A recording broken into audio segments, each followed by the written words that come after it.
Hi everybody, Vince Condella. Thanks for checking in with our video weather notes. Snowfall has different consistency and different weight, and it all depends on the moisture content.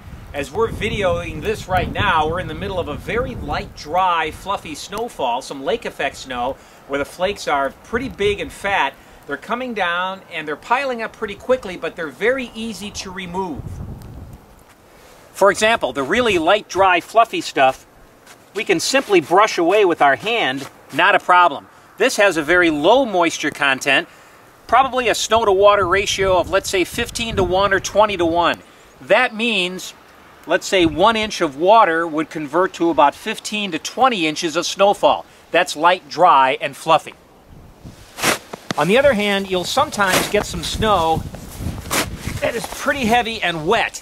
And that's where you can get a snow to water ratio of 8 to 1, sometimes 5 to 1. That means 1 inch of rainfall can convert to 5 to 8 inches of snow.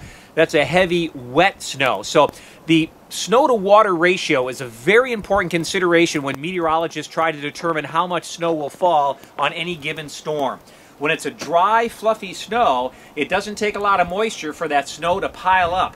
When it's a heavy, wet snow and we get a lot of moisture up from the Gulf of Mexico, it takes a lot of moisture to produce a lot of snow. Now, the heaviest snowfall with the most moisture will tend to come from the Panhandle Hook. It picks up moisture from the Gulf of Mexico and can really wallop us with some heavy snow. Meanwhile, the driest, fluffiest snow will oftentimes come from an Alberta clipper.